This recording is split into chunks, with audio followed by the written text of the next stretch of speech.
information that you've passed on to the audience. I think Sundar spoke a lot about what's been happening, how things are moving. I'm going to take you to a future perspective of how the market is going to move and what has made those things change. So what you have seen, what cloud has done effectively for the globe, not just for a marketer. So it's changed the ecosystem. It's made the whole ecosystem, the tech ecosystem, cost effective. Businesses which were not possible or not feasible because of cost commercial angles have become feasible. Somebody who wants to experiment his new idea today is possible versus a few years back without the cloud. If somebody wants to launch a mass scale service or an application which needed maybe 100 crore rupees as a data center deployment, connectivities, cross connects, and many other things, before he could actually trigger his first experimental service to be rendered. What cloud has done is the same idea can now be implemented at fraction of a cost for as less as few days or few hours, learn, realize whether you qualify to move on and you continue business because it's profitable, or you learn and you fail and you move out. That is a huge difference that has made to entrepreneurs, to enterprises, to opportunities. And when these services and different aspects and platforms come into existence, give rises to opportunities for marketers to reach out to people, because all different kinds of service and all that find a way to connect to people. So we at Zenga, we were kind of born on cloud. We started our services. I would say why was the need, and when we were doing analysis. So we had a host of services. We today own the world's biggest, largest mobile cricketing solution. We've been on the #1 position for the last 4 years. We have the largest web TV and mobile TV service in India today. We have many other services. We have a peer-to-peer video streaming technology, which we've just recently launched. All that is free to the consumer. So consumer does not pay anything to have that app or have the access to the app or have that service available to them. And we as the promoters or the technologists or a business know that I'm not going to make my money today. I'm going to make my money in future. I have to first build the brand, I have to first build the service, get the eyeballs, and then make money. If I were to do this on a traditional data center, I would have never done this. I only took a daring leap. I've taken more daring leaps because I also ended up doing this as a biggest daring leap of my life, where I went and took the bold step of acquiring the global exclusive mobile rights in 2009 for 5 years. The multi-million dollar deal that we did, which we bailed out in the next year because we realized it's not going to make money. But that's when we started.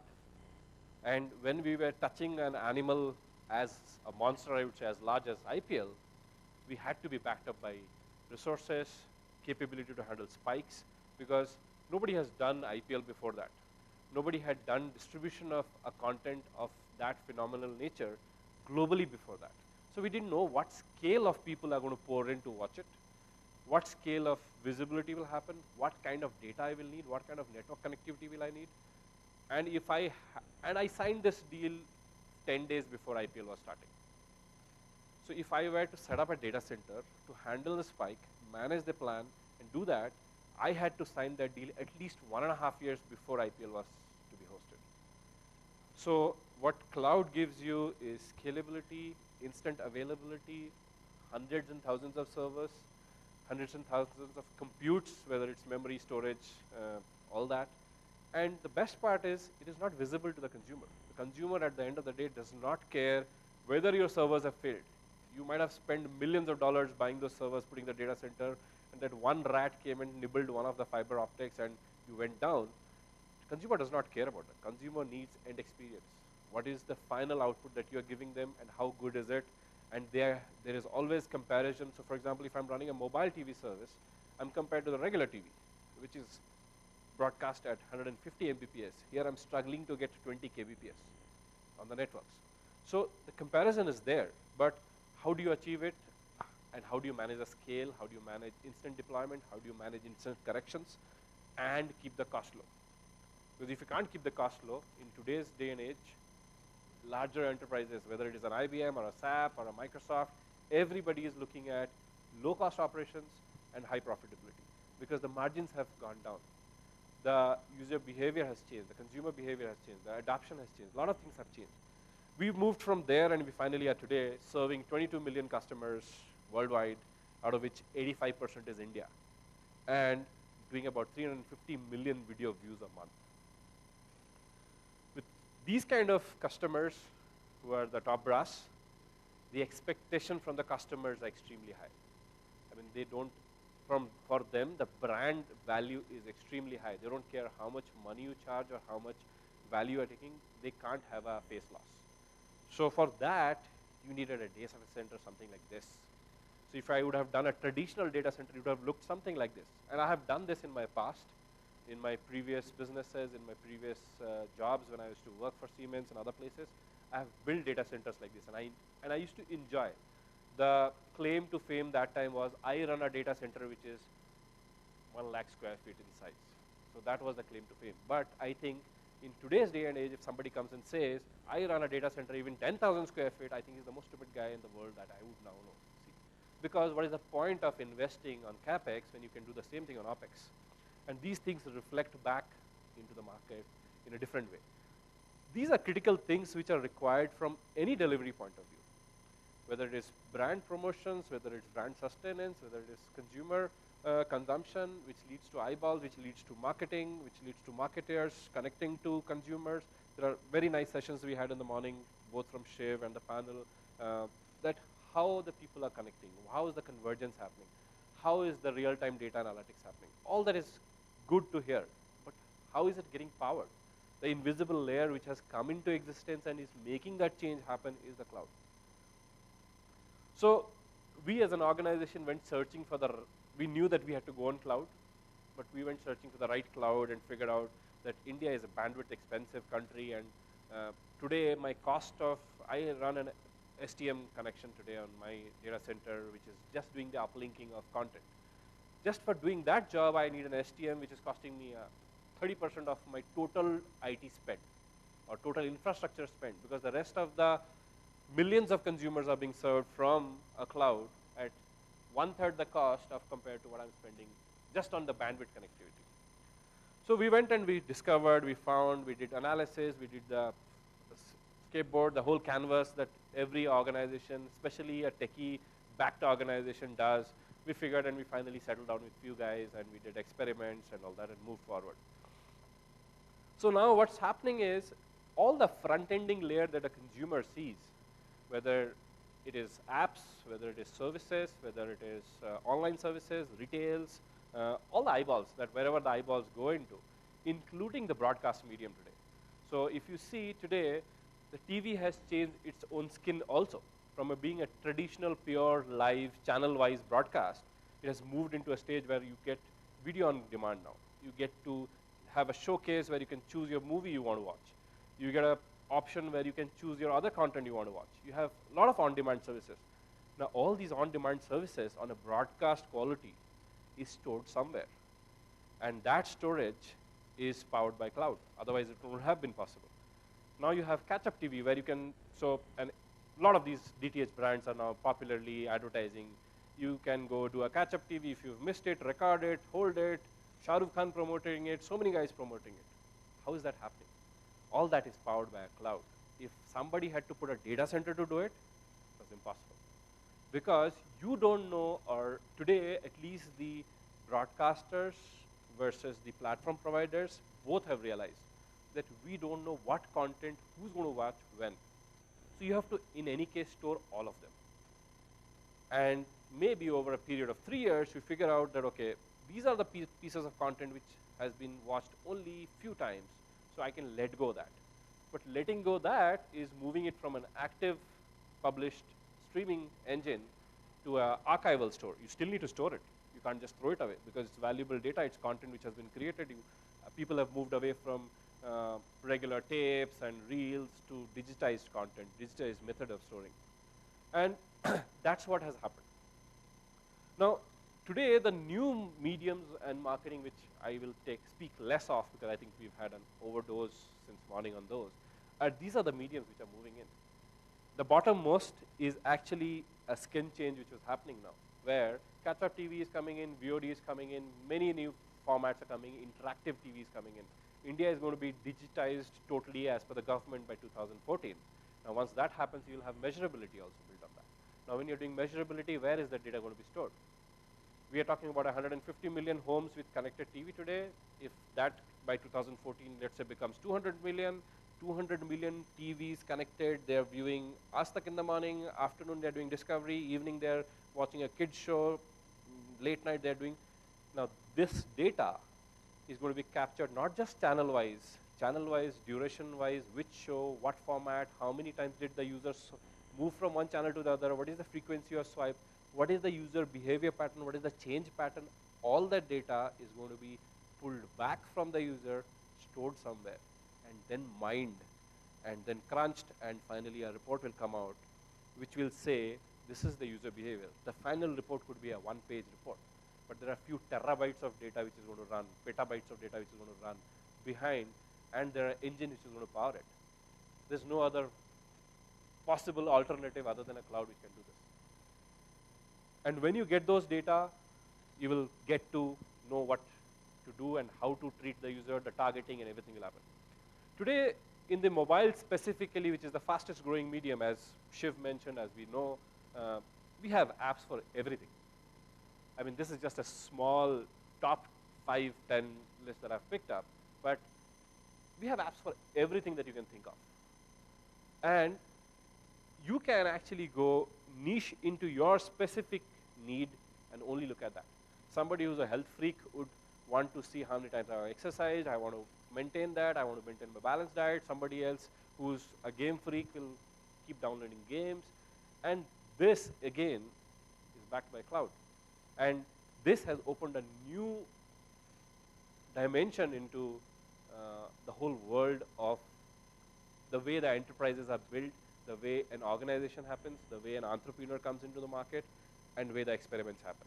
Now, earlier what used to happen is there used to be the top 20 companies which used to lead the world in different regions. Now, and the individual who's a developer who does not like his job for some reason can resign, go home, sit, create an app, publish it on the store, and start making money, and end up making more money if he's smart than what he was making as a salary. Now, he's slowly becoming an entrepreneur without even realizing that he's becoming an entrepreneur. Eventually, what will happen is all these app-making big companies that are there today, will all move into a stage where they are going to be relationship management companies who are dealing with these individual developers to source the content and publish it and manage it, so that as the consumer behavior is moving, so is the developers' world is changing. Now, when all that is happening, and imagine more and more people moving into app development creation, how much of quantum of data storage, how much of quantum of processing, and all that is required. Now, that one individual who today quits a job and decides to, so I'll give you a classic example. I met a guy who's from Gurgaon, a pure Jat, who cannot speak a single word of English, but is a great C programmer. He used to work for an organization.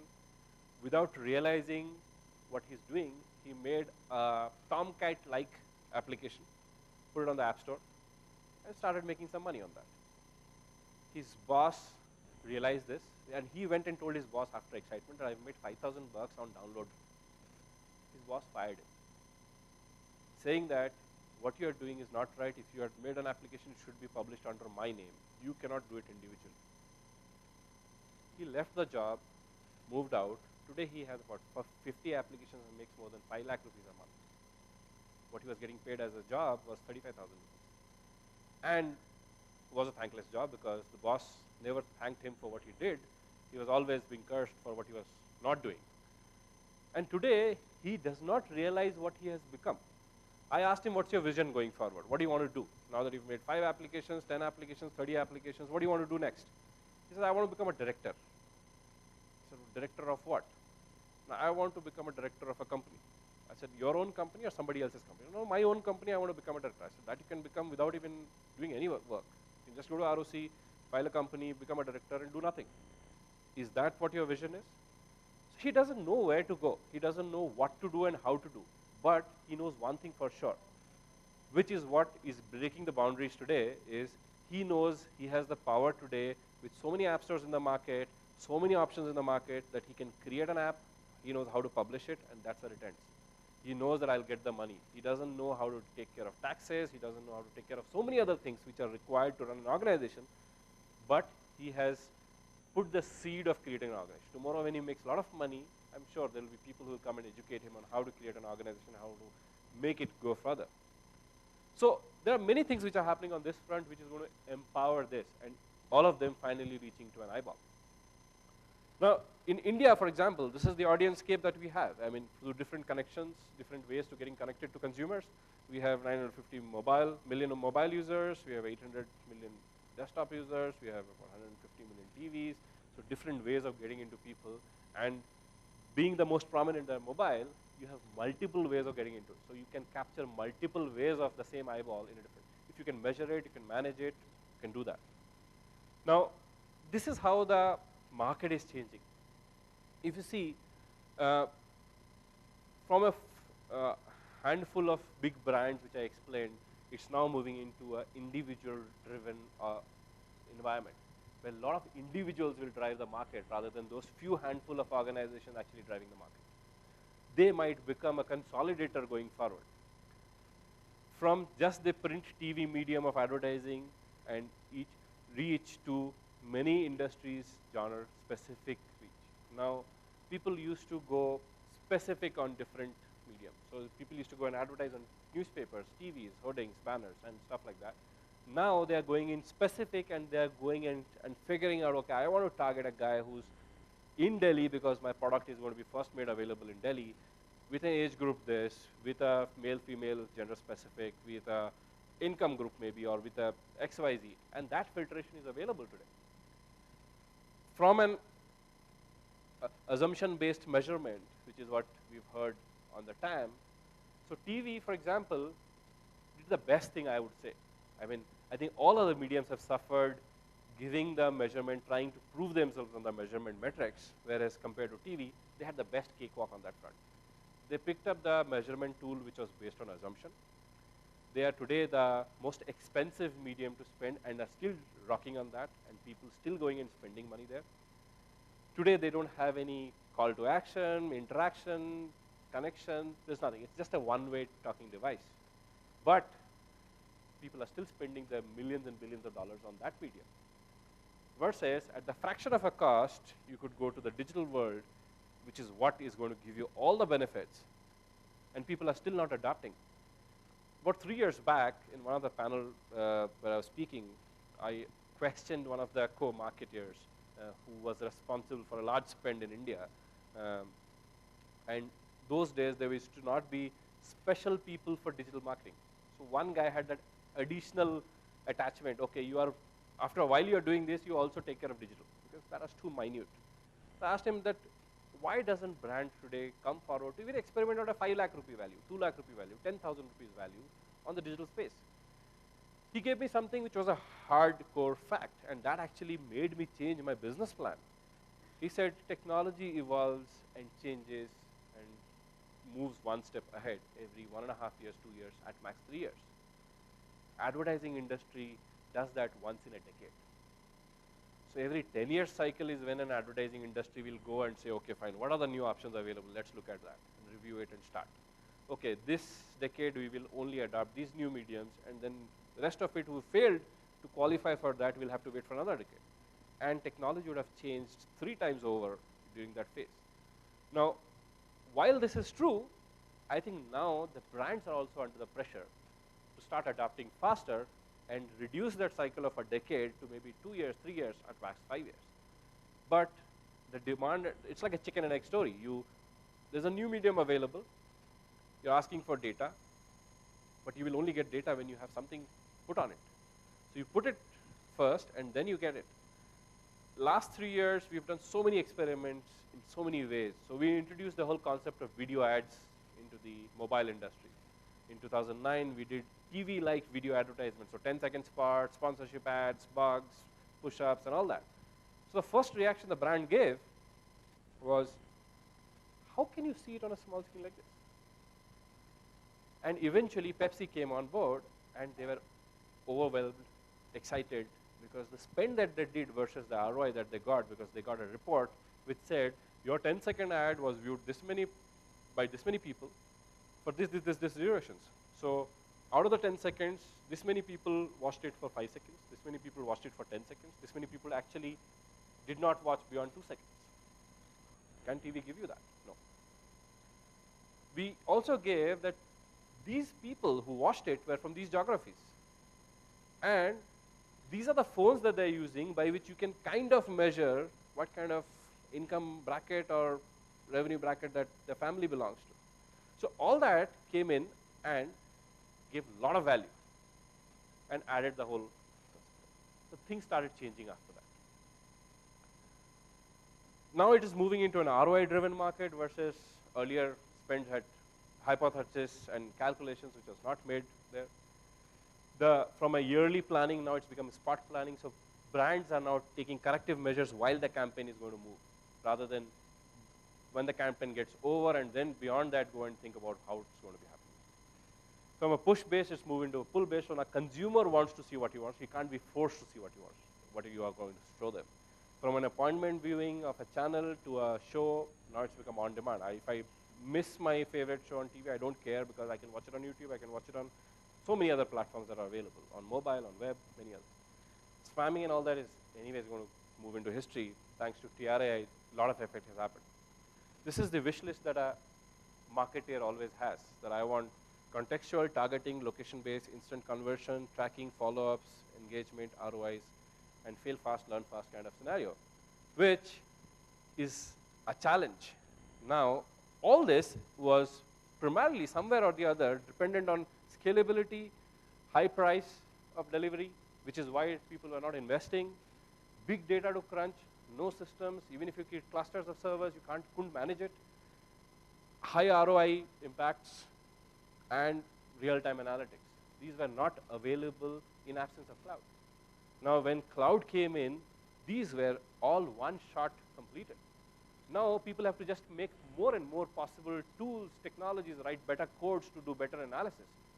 Earlier, people even didn't think about it because the platform, the base for managing that quantum of data was not available. Now that compute, that data quantum is available, now people are moving in.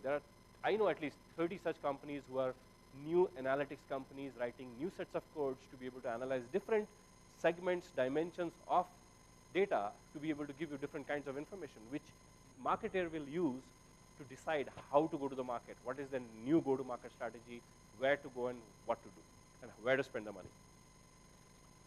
So this has been what my learning, my understanding overall has been on how things have moved, how things have changed, and how are things going to change. Right now, we are living in an era where it's just converging. In the next 2 years, things are going to be really, really different. I mean, my kids today use a pad, a 4-year-old using a pad. When I was 4-year-old, forget pad, my dad wouldn't let me touch my landline phone.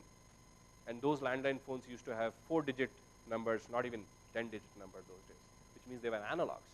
And I remember making calls where I used to say, I want to book a trunk call, please. So from that era to where we have reached, you're not talking, you are looking at people and talking at the same time, which is video calls. All that is moving into this is because of the new blessing we've got, which is a cloud in the format. Cloud will evolve, products will evolve, so will the eyeballs, and finally the marketers. I would close my part right here. Thank you.